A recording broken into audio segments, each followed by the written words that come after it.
मनमाड शहरातून जाणाऱ्या इंदूर पुणे राष्ट्रीय महामार्गावरील अतिक्रमणांचा प्रश्न आता निर्णायक टप्प्यावर पोहोचला आहे. अतिक्रमणे हटविण्यासाठी दिलेली मुदत वाढवली जाणार नाही असे राष्ट्रीय महामार्ग विभागाकडून स्पष्ट करण्यात आले असून नगर परिषद, सार्वजनिक बांधकाम विभाग आणि पोलीस प्रशासन आता पूर्ण तयारीत आहे. मनमाड शहरातील महामार्गालगतच्या अतिक्रमणांबाबत शहर पोलीस ठाण्यात महत्त्वाची संयुक्त बैठक घेण्यात आली. या बैठकीला राष्ट्रीय महामार्ग विभागाचे अधिकारी, मनमाड नगर परिषदेचे अधिकारी, सार्वजनिक बांधकाम विभाग, पोलीस अधिकारी, व्यापारी महासंघ, असंघटित टपरीधारक आणि स्थानिक लोकप्रतिनिधी उपस्थित होते. राष्ट्रीय महामार्गाचे डेप्युटी इंजिनियर दीपक मोरे यांनी अतिक्रमण काढण्याची मुदत आता वाढवली जाणार नाही असे स्पष्ट केले. त्यामुळे विरोध असला तरी प्रशासन ही कारवाई पुढे नेणार असल्याचे संकेत मिळाले आहे. मात्र या कारवाई दरम्यान कोणावरही अन्याय होणार नाही अशी ग्वाही मनमाड नगरपालिकेचे मुख्याधिकारी शेषराव चौधरी आणि नगराध्यक्ष योगेश पाटील यांनी दिली.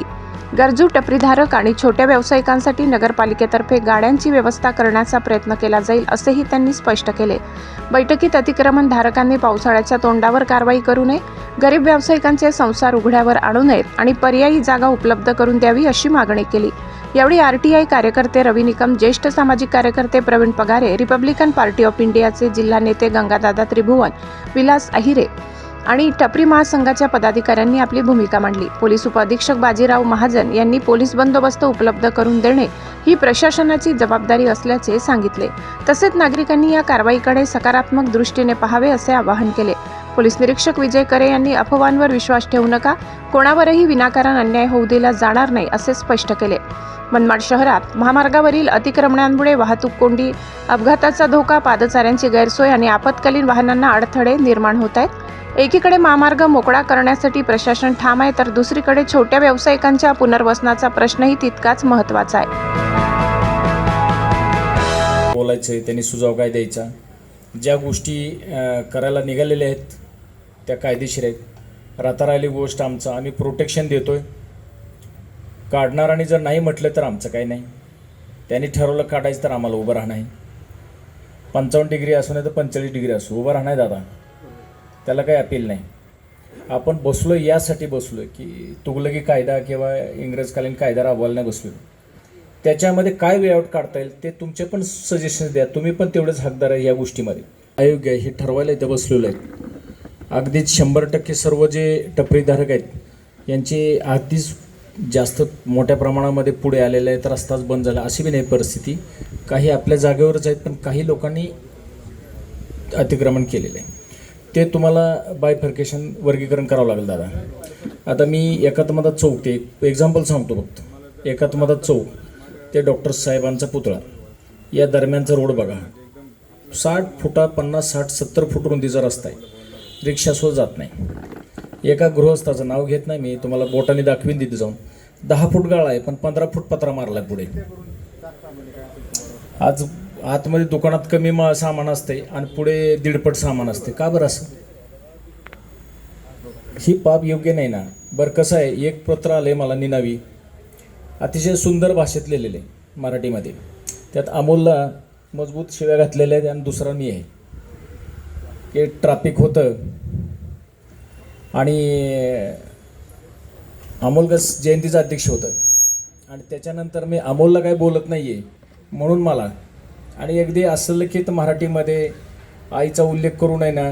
ही आजची जी अतिक्रमण मोहिमेचे जे काही आपण यासाठी जिथं जमलो आहे याच्यातलं मूळ प्रयोजन असं होतं की शहरामध्ये वारंवार अपघात घडले.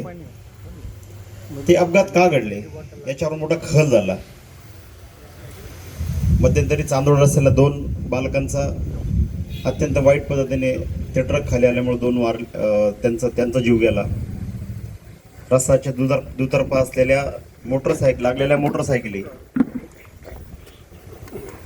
या सगळ्या विषयामुळे NHI वरती प्रचंड दबाव आहे. या संदर्भात बाहेरगावावरून येणाऱ्या लोकांचा देखील प्रशासनाला नेहमी प्रश्न असतो का इथं नगरपालिका करते काय. आता नगरपालिकेच्या मालकीचा रस्ता नसल्यामुळं नगरपालिका काही बाबतीमध्ये इथं हतबल असते. सदरचा रस्ता जो आहे ते NHIच्या मालकीचा आहे हे आपल्याला सगळ्यांना सर्वश्रुत आहे. परंतु कायद्यातली अमेंडमेंट अशी आहे की जो मूळ विभाग आहे त्या विभागाचं अतिक्रमण काढण्याची जबाबदारी काढण्यासाठी नगरपालिकेने यंत्रणा उपलब्ध करून देणं हे कायद्याने बंधनकारक आहे.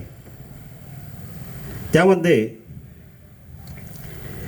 NHIने देखील माग तुम्हीच मला कादिर वैकुंठे सांगितलं का 2024 साली याच्यापूर्वी वारंवार मला वाटतं NHIने देखील नोटिसा दिली आहे. 753J जो पूर्वी SS25 होता माझ्या माहितीप्रमाणे, तर त्याचा ROW आपण समजून घेतला पाहिजे. आता मगाशी तुम्ही कंट्रोल लाईन आणि बिल्डिंग लाईन ह्या दोन गोष्टींवर बोलला. कादिर भाई कुठे गेले? हां, तर कंट्रोल लाईन हा वेगळा विषय झाला, बिल्डिंग लाईन हा वेगळा विषय झाला. ठीक आहे, त्याच्यामध्ये आपण सगळे बसून जर निर्णय घेतला तर योग्य निर्णय घेऊन आपण ह्या गोष्टी क्लिअर करू, जेणेकरून आता जसं बाकीच्यांनी सर्वांनी सगळे मुद्दे मांडले, अतिशय योग्य मुद्दे मांडले, की प्रत्येकाचं म्हणणं आहे की आता जसं बघायला गेलं तर पॉझिटिव्ह पण काही बाजू आहेत, निगेटिव्ह पण काही बाजू आहे. आता पॉझिटिव्ह बाजूंमध्ये घ्यायला गेलं तुम्ही सर्वांनी ज्या गोष्टी सांगितल्या बरोबर एकदम, की उदरनिर्वाहाचा विषय सगळ्या गोष्टी, पण तुम्ही नाण्याची एक दुसरी बाजू पण बघा की ॲक्सिडेंटचं प्रमाण बघा, किंवा जो आता व्यवसायावर जर आपण बोलतोय तर आपला व्यवसाय बघा तुम्ही मनमाड शहराचं कमी होत चाललंय भावांनो. त्याचं कारण पण ते एक आहे. त्यानंतर आपण काय करतो, आपल्याच दुकानासमोर गाड्या लागलेल्या असतात, त्याच्याहून वाद निर्माण होतात, आणि आपल्या गावाचं जे नाव आहे त्या वादामुळे काय झालं माहिती का, बाहेरचा व्यापारी येणं भावांना कमी झालाय. आपल्या कुटुंबासाठी, आपली उपजीविकासाठी आपण रस्त्यावर आपला गाडा लावतात. त्यावेळेस एखादी जर अशी काही घटना झाली, गाडीचे ब्रेक फेल झाले आणि ती घटना जर आपल्यावर आली तर आपण परिवाराचे जबाबदार आहात. परिवार आपले काळजी करत असतो आणि त्या वेळेस जर अशी काही घटना घडली तर ते नगराध्यक्ष आहे आणि माननीय आमदार साहेब, त्यांचे प्रतिनिधी आमचे मयूर भाऊ बी आहे. फोनवर सर्व गोष्टी होऊ शकतात. साहेब, बबलू भाऊ, अत्यंत गंभीर विषय आहे. मनमाडवर आतापर्यंत ही अतिक्रमणाची कुऱ्हाड कधीच कोसळली नव्हती. हा पहिलाच टाईम आहे. किरकोळ कारकोळ होत होतो, परंतु ॲट ए टाइम 600 लोकांना. कॅमेरामन सह जनश्रद्धा न्यूज मनमाड.